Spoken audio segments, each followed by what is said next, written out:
Hello, everyone, and welcome to the Listening to Learners Insights on California Students Career Preparation.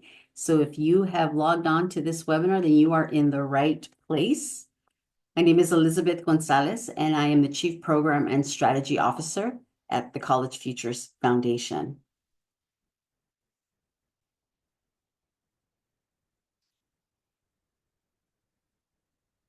I'm so happy folks will be joining us. I know that we're making time here and really excited to have this conversation with you and share this research.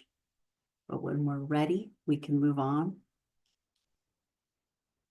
All right. So just a few words about the College Futures Foundation. We envision a California where post-secondary education advances racial, social, and economic equity, unlocking upward mobility now and for generations to come. And our aspiration remains that we continue to improve post-secondary attainment and access for greater economic mobility. We recently advanced a new framework and focus, and we really stand by a simple line, is that in post-secondary education in California, we need to create more value for more people and more learners in more places. And we believe that requires both improving and involving our public education system in California, but also supporting new ways, new ideas, new models that are built for a changing economy and learners who continue to have very full, complex lives that require flexibility, adaptability, affordability, and connections to their career aspirations. A key part of that vision is understanding how well California's higher education system is preparing students for the workforce and what supports can help them successfully transition from college to career. And so that led us to partnering with California Competes on this research. They're a longtime partner as their expertise sits powerfully at the intersection of higher education, equity, and the economy, and offer a unique lens to examine student experiences with career preparation. And part of our work is to very deeply and purposefully listen to learners and what they are sharing about their experiences. And this is really important research as well, as it builds on the recent college return on investment ROI brief that was released in October in partnership again with College Futures and California Competes and Strada. And it confirmed that college indeed does pay off, but it does so unevenly for California's graduates. And so today's discussion takes this conversation further, and we're focusing on California college students, their experiences with respect to preparing for the workforce and ensuring that they get a return on their investment. So over the course of this hour, we'll dig into key findings and recommendations from the new research and then jump into a panel discussion with our leaders who are joining us today and shaping the field, and leaving time at the end for your answers and for your questions. And thank you so much for our partners at California Competes for reminding that me and you all that the session is being recorded, and we will be using the Q&A box to share your questions throughout, as we will have time for Q&A later on in our webinar. So I will now turn it over to David Radwin, who is a senior researcher at California Competes. And in this role, he helps develop the organization's research agenda and leads research projects that shape and inform the organization's policy priorities. Before joining California Competes, David studied graduates' workforce and employment outcomes at RTI International and NPR Associates. So let's welcome David. Thank you, Elizabeth, for that nice introduction. For those of you who are not familiar with California Competes, we aim to solve the state's most pressing social and economic problems by conducting rigorous higher education and workforce policy research. Then we use that research to guide decision makers in designing and implementing solutions to strengthen our economy and help our communities thrive. We believe that long-term economic growth for California will be accomplished through shared prosperity. And we have four main policy priorities, which are aligning higher education and workforce to build stronger connections and clearer pathways to well-paying jobs and opportunity, increasing college access and success for adult learners. Our past research has found there are 6.8 million adult learners with a high school diploma but no college degree. And they are a key part of the solution to meeting our state's workforce needs. Nexus promoting agility and innovation in higher education, all the way from advancing technology-enabled learning to smart and ethical uses of AI, and coordinated policy setting and implementation by breaking down silos and fostering greater alignment and intentional collaboration across California's higher education ecosystem to better serve the needs of today's students and economy. Now, as Elizabeth mentioned, this project builds on both of our organizations' shared commitment to advancing economic mobility for Californians through higher education. And last year, we partnered with College Futures Foundation to dig deeper into how well higher education is preparing students for the workforce. Now, around the same time, Strada Education Foundation had just completed a statewide survey of California students and recent graduates on these very issues, and they generously shared their data with us. So, with their support, we analyzed the results, examining the experiences of over 5,000 students and recent graduates, distilling them into three key topic areas: career pathways guidance, work-based learning, and early career outcomes. These topics form the basis of our Listening to Learners brief series released this week, and I'll just touch on a few of the highlights from the briefs today. I encourage you to check out the full series and the infographic for a deeper look at what we learned about students' experiences with career preparation. You'll see the QR code and the link on the screen, and we'll also drop it into the chat for easy access. Okay, why does career preparation matter? Well, learners overwhelmingly pursue higher education for economic opportunity. The number one motivator for enrolling in college today is to secure a good job. And if you look at the brief series, the very first sentence of the introduction to the briefs notes that 82% of first-year college students say that obtaining a better job was a very important reason for attending. Yet, as our research shows, many leave college without the career guidance or preparation they need to succeed in the workforce. And that underscores a disconnect between higher ed and career outcomes that has implications for graduates and the economy as a whole. As we think about why this research matters, it's important to look at the broader context of where the economy has been and where it's headed. If you look back to 1983, only 1 in 3 jobs required any post-secondary education. But fast forward to 2031, which is not that far from now, that number is projected to be 72% or more than double that rate. So higher education can't just be about getting in and getting through college. It also has to be about preparing for what comes next, the gaining the skills and the guidance and the experiences to thrive in the workplace. So the question becomes, how well are we preparing students for these jobs? Our first brief focuses on career guidance and asks, are students getting the information they need to make informed choices, and are they getting it in time?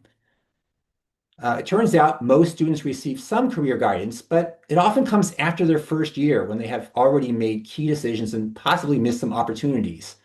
And just anecdotally, when I worked at a college many years ago, I would hear Career Center staff lament the fact that many students would make the very first visit to the Career Center either right before or right after graduation when they needed help finding a job.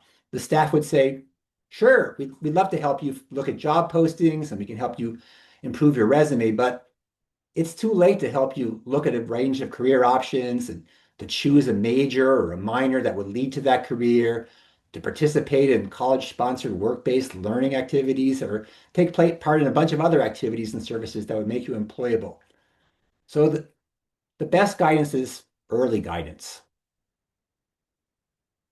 The second brief explores work-based learning. We looked at 4 key questions. Who participates in work-based learning? What does it get them? Who does not participate but wants to, and why don't they participate in work-based learning? As you can see, among the major types of work-based learning, internships are by far the most common. That might be because they're the most feasible to implement, and they also have the strongest evidence base for efficacy, especially paid internships. However, our past research shows that access to paid internships is uneven.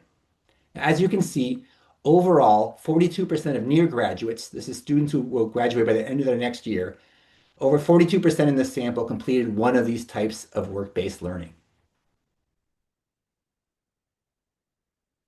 Now, graduates who interned reported higher levels of college satisfaction and better early career outcomes than those who did not.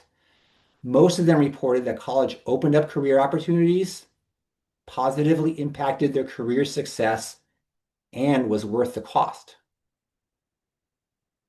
Yet, 38% of students and recent graduates said they wanted to complete an internship, but they didn't. And the top two barriers they identified were heavy course loads and uncertainty about how to find those internship opportunities. So one takeaway is to support efforts to expand access to internships and other work-based learning, including integrating these opportunities into more programs of study and making it easier to find these opportunities. Now, at California Competes, we're working with a few Los Angeles community colleges to strengthen regional career readiness efforts. You may hear more about that later from our panelists, Tiffany and Jason, who are part of that work. Our last brief looks at early career outcomes. As you can see, look at the two bars on the right, 48% of recent graduates are highly satisfied with their first post-college job. You can look at that as, well, the cup is 48% full or 52% empty, but I think the more interesting way of looking at that is which graduates, which groups of graduates were the most satisfied and which were not so satisfied. But you'll have to read the brief for more information on that. So from these findings, there are several recommendations that come out. And at a very high level, there are three in particular stand out. First, collect and analyze data to better understand how learners experience and evaluate their education and career pathways.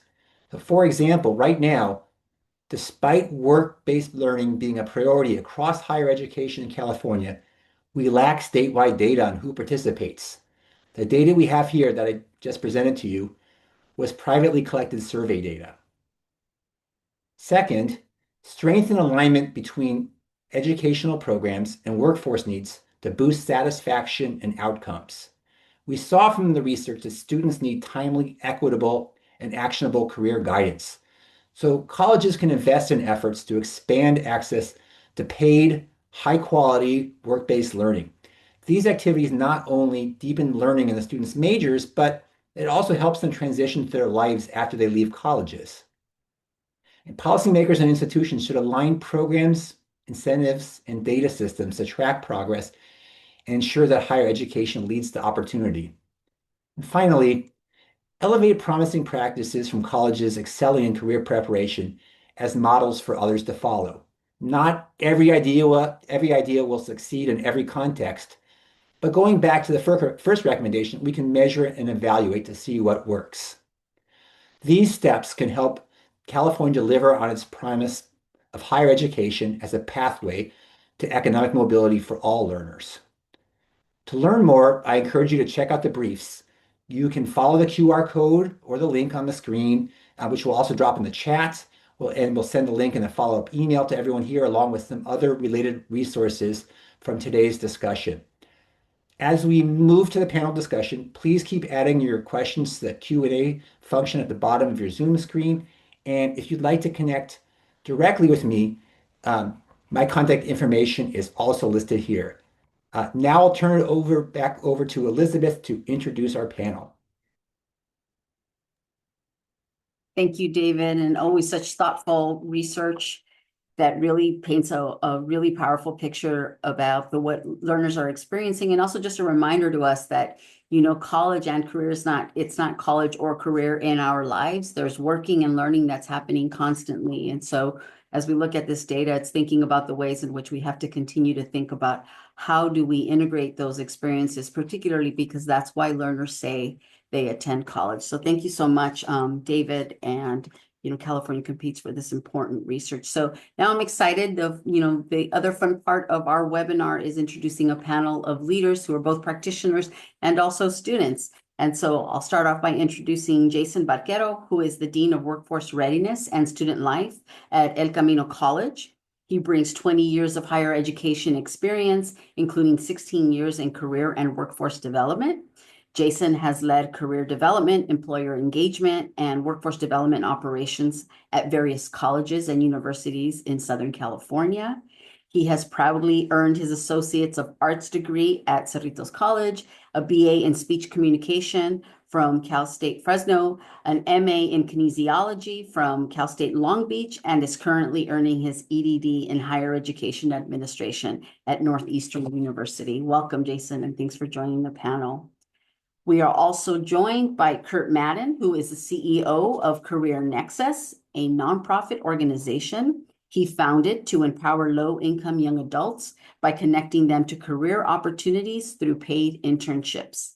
His work at Career Nexus reflects his deep commitment to creating pathways to success for underserved communities.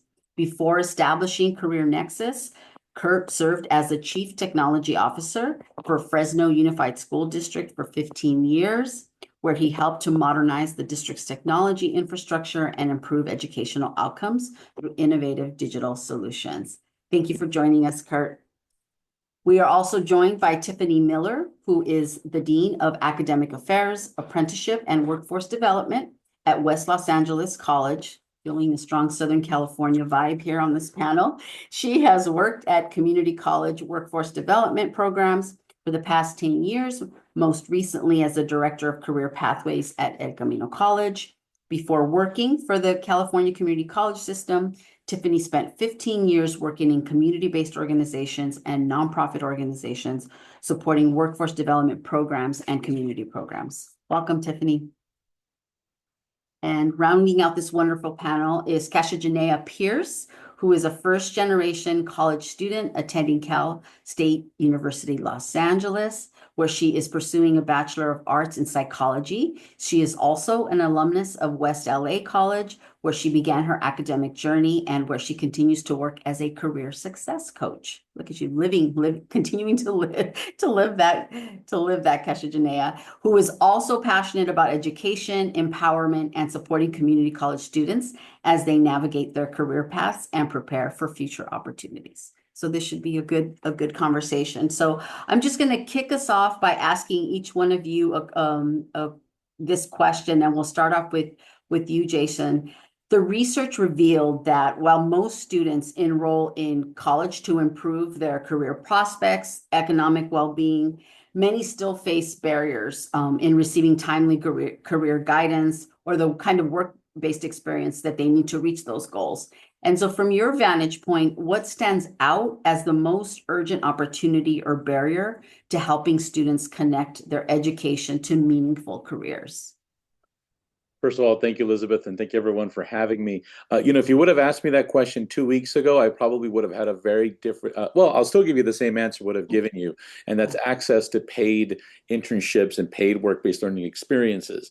But now with the passing of AB 323, I know that was a huge, for me, it was probably some of the best news I've heard for our students in a very long time in this space, right? And that's allowing community college the use of strong workforce funds for paid work-based learning opportunities, something that I've been vocal about for a while, and I was very excited to see that because I think that'll now allow our community college students to compete at somewhat of a level playing field with, quite frankly, our colleagues over at the four-year colleges and students at the four-year colleges. And no knock on that, because I came from the 4 years. I spent most of my career working for four-year college or universities. And so I've seen and manage those operations on those sides and helping place students in internship and paid internship opportunities there.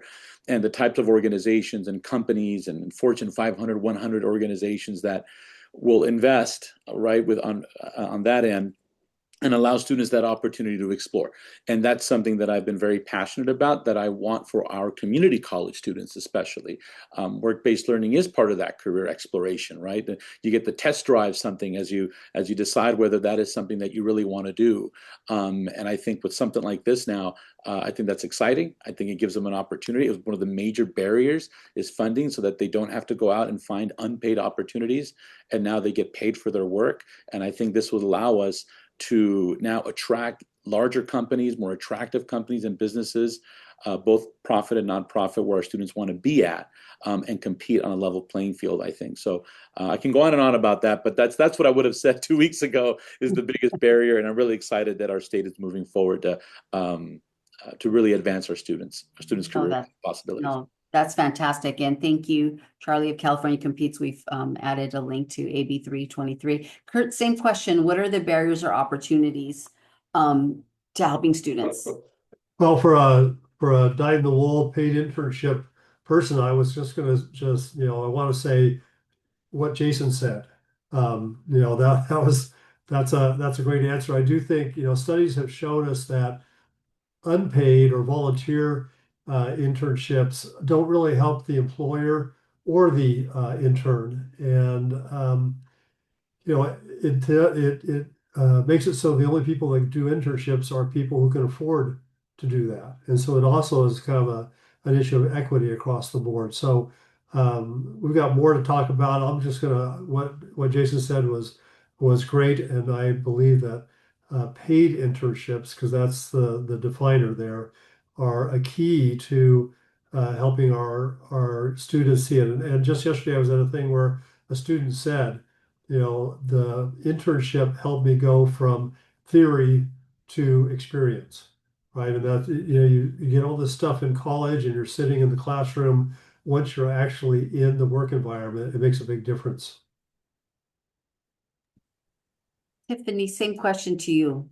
From your vantage point, what are the barriers and opportunities? Well, I'll echo the sentiments of my colleagues, and I will add that I think there is this idea always that we as colleges or K-12 districts or institutions have to create work-based learning opportunities, but there's actually many companies and employers and organizations that already provide paid work experience. So it's a lot of just educating ourselves on what already exists and how to connect our students with those opportunities.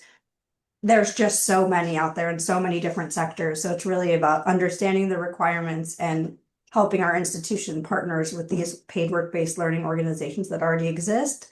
And I will say the other opportunity is really helping our students understand like a reciprocity of skill set.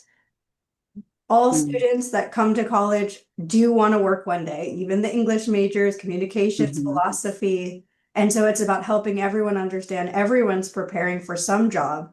And so how is what you're learning can be applied to your workplace? What are the skills you're getting on your work projects, your school projects, your presentations, and how can you articulate that to future employers to make yourself marketable for many different types of positions? No, that's great, Tiffany, and hold on to that thought, because we'll come back to that as you've expanded how we need to think about work-based learning, not just on the career technical side, but really at all pathways. So we will come back to that. But Casshajnea, round us out here. What do you think are the opportunities and barriers for students connecting their learning to work? Yeah, speaking from a student standpoint, I actually didn't know anything about like where the career center was on campus or anything. So I think just going out there and like exploring your college to see what resources that they offer, and also circling back to what everyone else said about the limited access to work-based learning, those experiences are critical for building confidence, and it eventually help the student when they go into the career, help them learn the practical skills of what to do in the workplace. Thank you. Thank you. So let's go to this point here. And this is a question for both Jason and Tiffany. At community colleges, you're preparing students to transfer to four-year programs and others for immediate employment. So how do you make sure that all students, it's this point you were making, Tiffany, all students, not just those in career-focused programs, have access to guidance, to work-based learning, and opportunities to connect education to meaningful careers? What does that look like? Tiffany, I'll let you jump in. Thank you, Jason. Okay, well, I think, all my colleagues have shared some very good insights, but number one is just a resource scans of the resources already available at at our colleges. We heard from a student who didn't even know where their career center was, so it won't matter how many resources and how many opportunities exist if students don't know about them. So we really need to do a good job of letting students understand all the resources available on campus, the Career Center, EOPS, a work study. There's so many opportunities that just exist even within an institution to help students.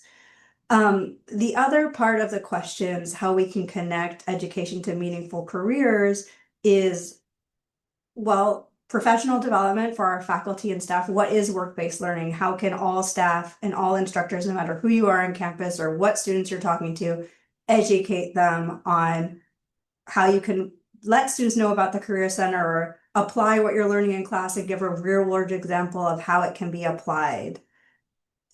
Yeah, I think I'll stop there and hand it over to Jason. Yeah, I really like what Tiffany said, especially with regards to awareness on campus and building a campus culture. I think we underestimate that. What is work-based learning, believe it or not, that still needs to be fleshed out and have a good understanding across the college. And she's absolutely right. I'll echo that about awareness so that folks know, faculty, staff know, and engaging students around that culture of work-based learning. I'll say, one of the things that what we did, I'm very proud of, and I'll shout out part of my staff at Career Services, Dr. Carla Camacho, who's our career specialist who now focuses on internships. And so one of the things that I did coming on board here a little over a year ago is we repositioned her work to focus on work-based learning and internships. And so with that, we developed our own first time paid summer internship program here at El Camino. And we titled it Intern South Bay.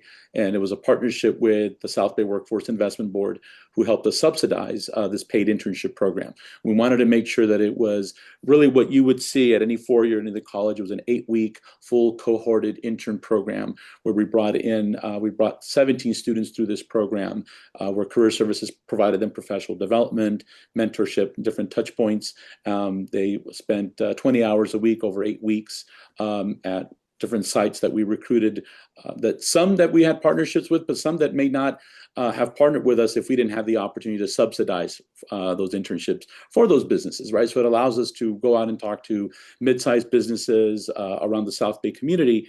And because of our partnership with the South Bay WIB, we were able to fund those internships. So the students are paid. And it was very successful. It was a lot of fun. Students really enjoyed it. And so we want to do this again and continue to grow it. And that's why, again, and I'll piggyback off what I said my first response earlier, this allows us some flexibility now with those of us, right, the managed strong workforce funding to say, okay, we can now, on top of what we're already partnering with other groups like the South Bay Workforce Investment Board, but also find other sources of funding to grow the program, right? And so now we can look at other buckets in order to grow that and go up to certain businesses, especially nonprofits, who said, look, I'd love to take an intern, right? But we just don't have the budget for it. And so we were very targeted about who we wanted to engage. And if we had the funding and they were the right place for our student, we vetted the employer and they became part of this program over the summer. So it's a small dent, but it's what we'd like to continue to expand here at the college. Thank you, Jason and Tiffany. And I see a couple of questions coming into the Q&A that we could come back to, because I think there's a real hunger and desire for knowledge about what does that really look like? How do you engage more employers and how do you do it in a sustained way? But we can come back now. And I want to hear from you, Casshajnea, from your experience, what kinds of career support or work-based opportunities have been the most valuable to you? The most that have been the most valuable to me would be the internship that I'm doing right now with West Los Angeles at the Career Center. But programs like mentorship programs, professional development workshops, and stuff like that, those are the most valuable to me because I feel like they actually help me with my skills that I have today, working here at the Career Center and then also in the classroom. I know how to like shift my gears and stuff like that. But these, especially like the mentorship programs, like is guidance for students from experienced professionals. So that helps a lot. And Casshajnea, how did you find it? Like, how did you, find this opportunity? I found this opportunity because I was a part of a program called Brotherhood Crusade, and it was through Angelino Corps. and West Los Angeles College was an option for an internship, and I've been here ever since. No, that's great. Thank you so much. Kurt, so now I want to ask you, Career Nexus is built around regional collaboration between employers, educators, training organizations, essential support services, and job seekers. What have you learned about what it takes to make those partnerships work?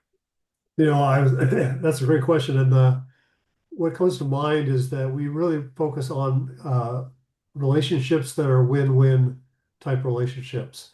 And one of the things that when we started, we found, we had uh, students that wanted to do internships, colleges that wanted them to do internships, and colleges and wanted employers to pay for those internships. So it was kind of a win for the students, win for the college, and a lose for the employer. And because they're, as Jason said, they're somewhat reluctant. Many of them don't have the budgets. And California is an outstanding state. I've been here my whole life, but it makes hiring and letting people go a little bit of a challenge for business. And so one of the things that we did is we took on the employer of record. So we work as kind of an in-between organization.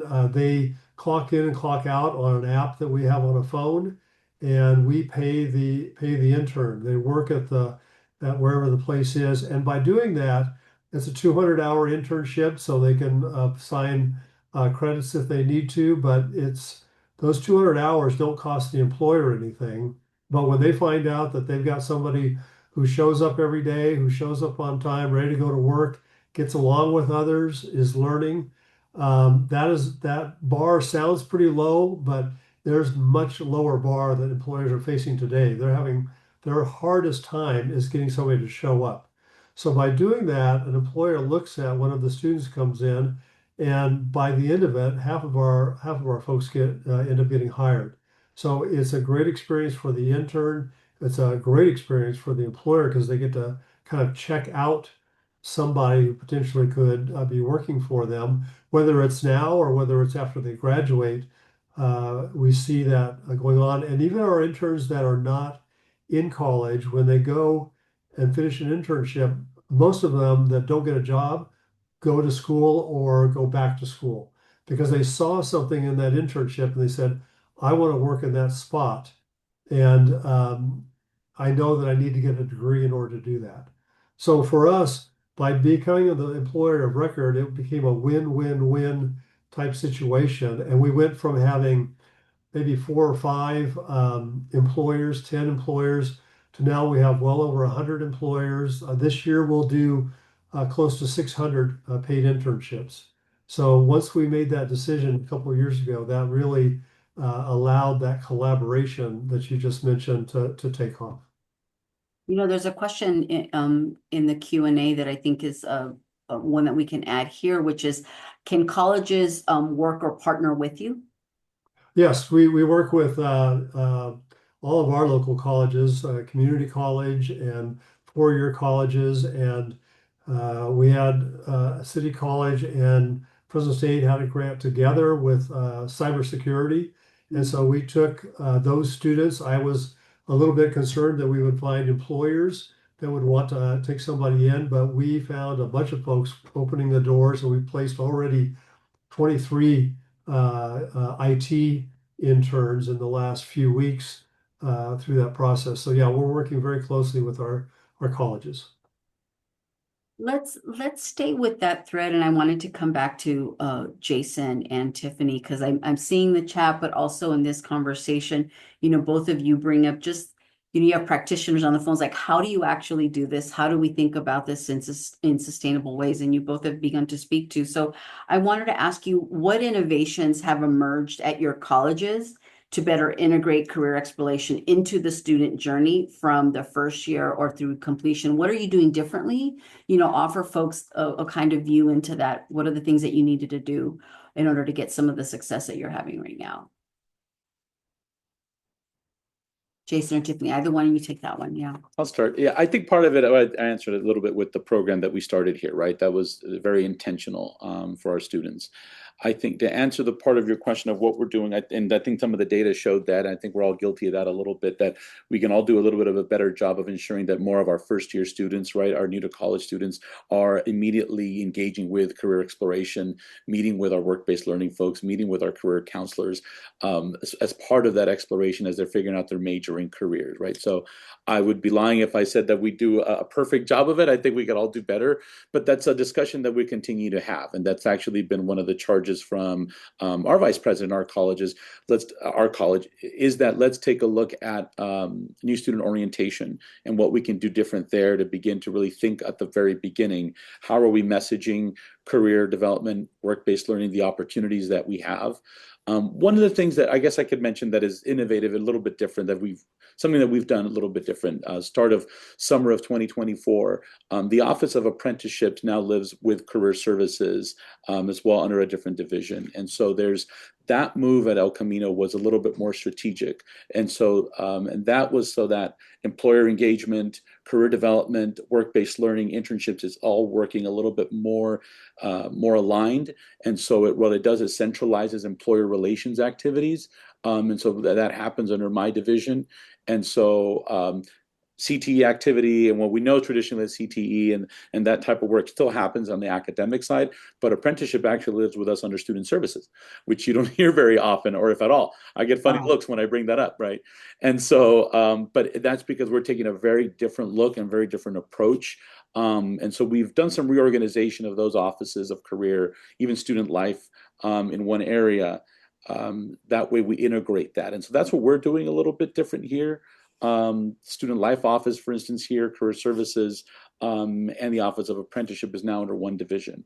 And so the way I'm reimagining that is we're really taking very serious that student life cycle of leadership, developing leaders, developing strong workers for the workforce and doing that. So by having it under one house, and we're still not, in just a little over a year, we haven't painted the whole plane yet. And so we're still doing that, but that's the new vision of where we want to go. So it allows us to hyper focus on apprenticeships as part of an internship, as part of a job, as part of that process. But it allows our career counselors in our division also to think of apprenticeships as well and have those discussions now and what we're doing. So we have a dedicated apprenticeship counselor, but is now working very closely with our career counselors and the career team, which isn't always typically the model. So I hope that helps answer a little bit of something different that we're doing, and we're hoping that it'll work out in the long run. So far, it's paying dividends. No, I really appreciate that, Jason, because you're speaking to what are the kind of the institution has to do differently, right? And what are maybe some kind of structural considerations and this integration that you're speaking to. Tiffany, same question there. What innovations have emerged in your college in integrating career exploration as part of the student journey? Thank you. I agree with Jason. I think one of the biggest differences, and I would think you would see this amongst all community colleges in California, is we're all trying now. We're like, it's a problem and we're trying to address it and come up with different ways that we can reach as many students as possible. Some of the things we've done at West is, I think everyone knows about the College Promise program, which is now at every college. It's replaced the fee waiver, where incoming students that are full-time students are part of this cohorted Promise program. They get free tuition and some additional support. We have embedded career exploration into that program. So all incoming students experience some sort of career exploration workshop, class, activity, assessment. So all of the students in that program do that. And that actually has affected a lot of their choices for classes. Oh, I didn't know that I'm a red and that means I like careers in health, or, they pick their classes based on how they're doing on these assessments. And that's been very positive. So something we're exploring as a campus, okay, it's working really well for this very specific programs. How can more students access this model that we think is working well? That's one idea. Another thing that we've done is we, in partnership with our region, the Los Angeles Regional Consortium, we've developed a Canvas module for faculty. It's kind of like, what is work-based learning and what are the different types and how can I embed something into my class? And so with some funds from the region, we've been able to pay faculty a stipend to embed work-based learning into their courses. And of course it varies, work-based learning light, having a guest speaker or learning about how this could be applied to the real world, or all the way on the other side, partnering with an employer to provide a paid internship. So the faculty are learning about it and pushing themselves to embed it in their courses.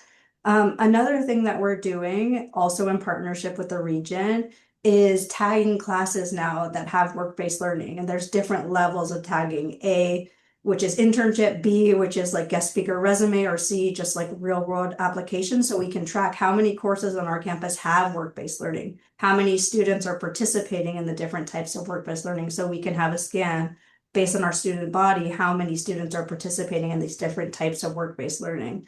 And we're very, very now also starting to say, like, okay, how can the admissions office support work-based learning? And so how can the registrar? And so for, those are ongoing conversations, but right now we're thinking about just putting signs across campus. Would they be open to holding a poster? Like, what's your career? What's your choice? Head over to the career center, like things like that. So everyone's on board because everyone believes it's really important for our students to know what opportunities are available. And the last thing I'll add is we have a very, very important career center on campus. And one of the things that I think our career center does incredibly well is we don't wait for the students to come to us, we go to the students. So we work really closely with our faculty and Office of Institutional Effectiveness to find the best ways to contact students. Oh, here's an internship in child development. Let's blast it out to all the child development classes. Let's go there, make a presentation so every student in each of these classes can have access to these opportunities. Oh, here's the marketing. Let's go to the marketing classes. Oh, here's something that any student would be interested in. Let's blast it out in our weekly email to students that just goes out as a newsletter. So we're trying to meet students where they're at so they don't have to physically or even make a decision, I want to go to the Career Center. It's just a part of the culture of being a student at West that the Career Center provides opportunities and information to them. Oh, that's fantastic, Tiffany. Again, like Jason, just a thank you for the specificity, because sometimes, we can talk about what we're aspiring to do, but you're speaking to like the things that actually need to happen. And, a lot of what I'm taking from that, your answer too, is just a kind of cultural work. Like it's an orientation that you're trying to do, across the institution. And with that in mind, there was an ask of Tiffany from Megan who asked, where can I find information on the work that you're doing with in-course opportunities? So just a note to you that there was interest there. I wanted to draw you in here, Kurt, and then we'll turn it over. We're starting to get questions and we can move over to some of the Q&A, which is, you've got, institutional representation here with Jason and with Tiffany, Kurt, but, you kind of sit in a different place, but you understand, the world of the institution. But now that as you think about this regional collaboration, what are your reflections about what does it look like when it works? Like, what is an institution doing differently? What are employers doing differently? Because I think one of the things that I think about as a foundation, as we think about, there's always like, oh, there's all these things to do, but we should also think about what not to do. Like, what would we stop doing and what are the things that we should be doing more of? So I know that's a big question, but you sit in a particular place. So No, take whatever you want from that one there. I was thinking about a conversation I had late last week with the head of the college, the Career Center at Fresno State. And we were talking about internships, but she was just saying, she has 9 staff and 25,000 students. And she says, we're doing all we can to just try to answer questions and help folks. And so by having an organization like a nonprofit like Career Nexus, I mean, it's hard for them to add more full-time staff. We all know that. Full-time staff is like forever staff, and it's hard to get people to approve that. But everybody has budgets. And so, by taking some budget and applying them, they're able to partner with an organization like us that does the internship infrastructure. Because it's just really difficult. I mean, I don't know anybody that does it well in the college thing, and it makes sense because you don't have enough staff to have that kind of dedication. So to me, finding a nonprofit that you can work with, that especially if they can be the employer of record, because then that opens up the employers and they take them on. I mean, they'll hire folks for an internship, but they do it out of their civic duty, and they'll do it maybe once every couple of years or something. And so now and then you find somebody who might do 1 or 2 a year. But like I said, at any point in time right now, we have 50 to 60 interns on our payroll. We would never have those kind of numbers if we weren't working with the college and providing some of that colleges and working with our infrastructure and then with the employers. It's that you almost need that either that third party like us or a whole bunch more budget for the college career center. Thank you. I'm going to make sure that I weave in some of these questions again, but I will come back to us. And one of the questions that here is what strategies can encourage more colleges to track work-based learning participants? How do we ensure access to work-based learning opportunities for community college students? And I think you were speaking to that, but this question around, tracking the work-based learning participants, any advice there? Well, I can speak on behalf of the California community colleges. It's actually a data element in MIS. And I think one of the first regions that realized they weren't reporting it was the San Diego region. So the LA region kind of got some guidance and support from San Diego. So now we're implementing it here. And so that's really motivated our college, like, oh, we're not reporting this to the chancellor's office. We have no data, so we're not getting credit for what we're doing. And so that's been what our supervisors needed to hear. Well, let's do it. Let's do better. Let's invest more in work-based learning. So I don't know if there's an external board where people see that, but the data all goes to the chancellor's office. Oh, that's great. I didn't know. All right. There was also another question here. There are a lot of work-based learning opportunities, but there are many community college programs that don't embed these in their pathways. When apprenticeships, internships, and other forms of work-based learning are not formally part of a program earning units toward degree or certificate. Ooh, the Q&A just moved. Certificate, they become extras that students don't see or easily ignore. How can educators more firmly integrate these work-based learning opportunities into their CTE programs?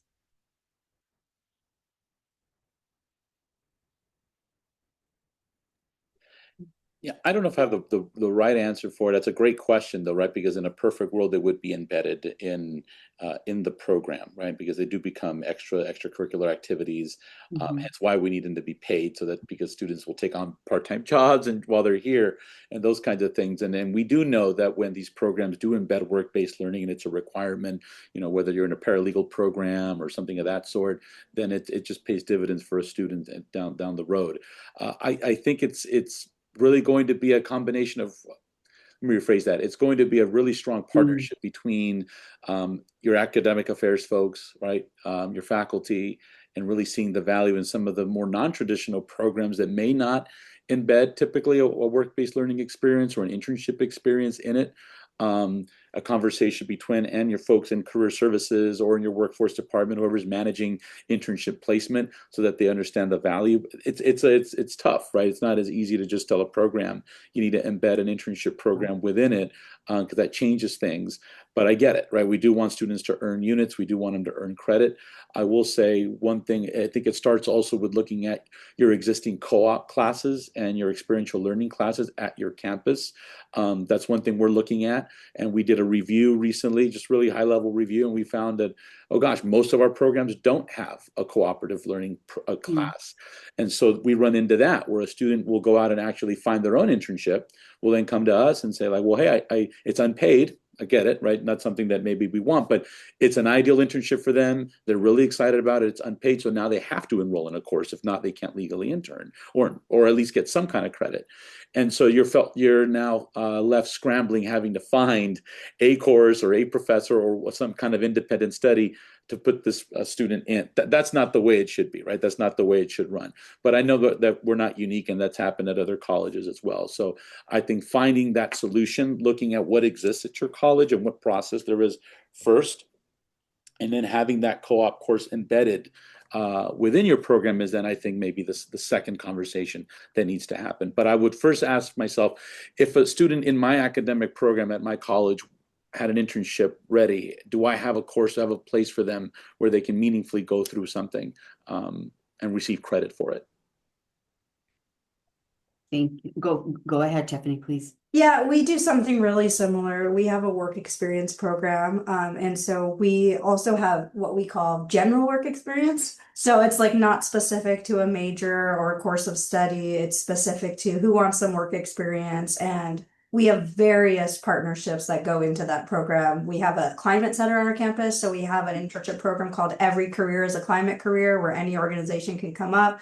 We could teach them how to make it, like even if you're like a admin assistant, are you turning off the lights, unplugging, like so everything can be climate related. And so we have 100 students every summer that participate in that.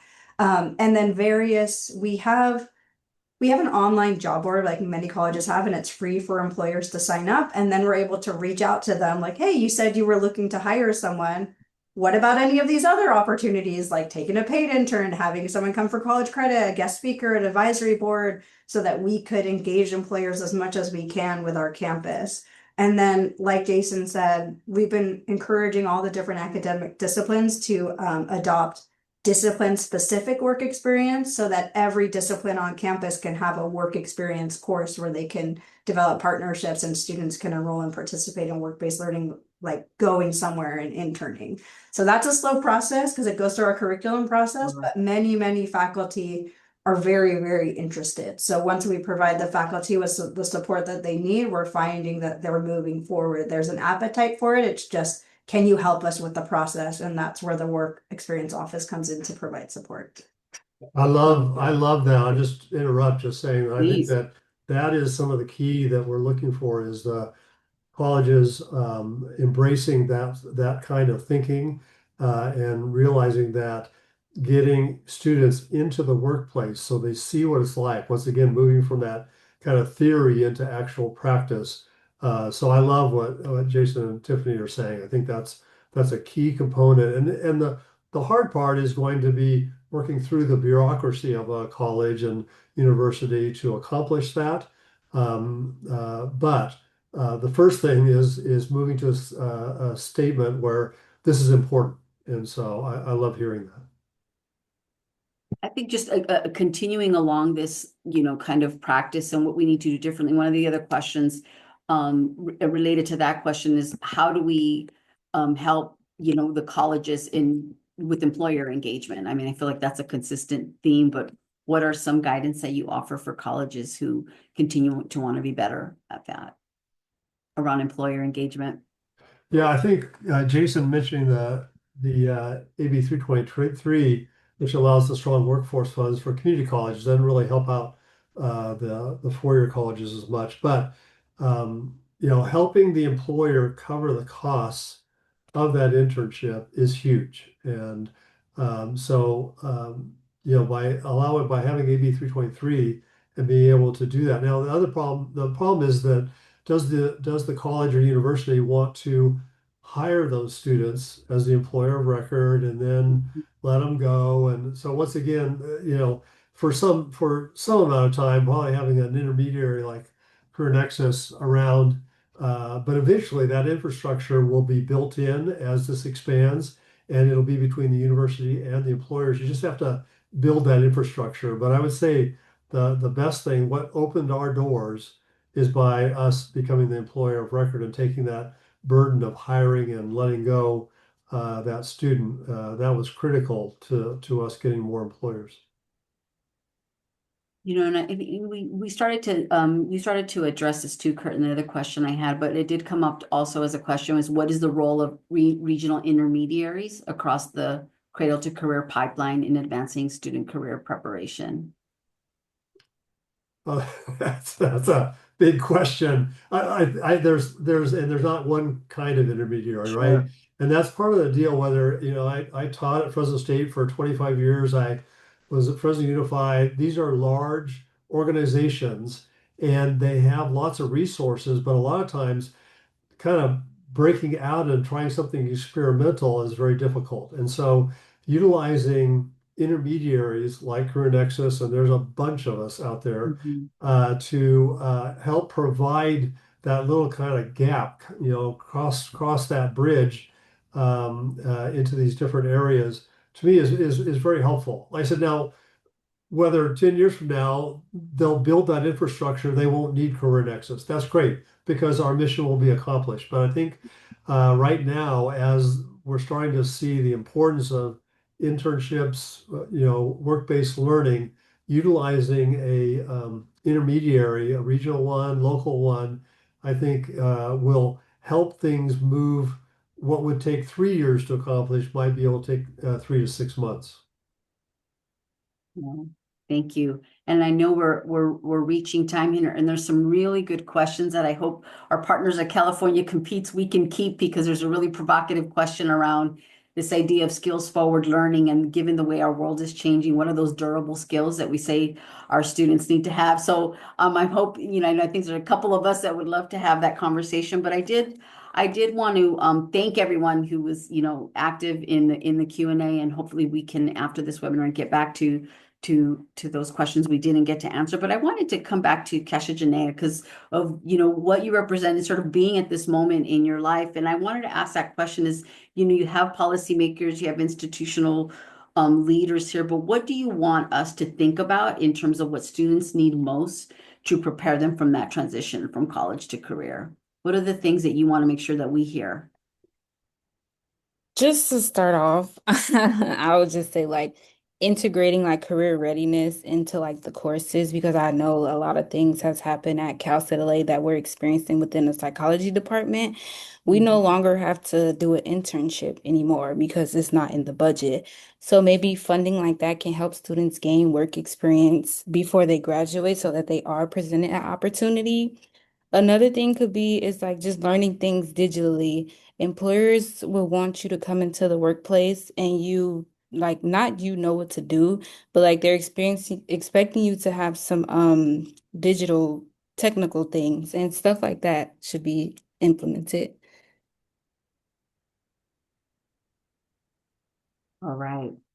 I know we're almost at time here, but I'm going to do the lightning round. You have a few seconds to Jason, to Curtin, and Tiffany. If there was one change you would make, whether it was in policy, practice, or partnership, to strengthen the link between college and career, what would it be?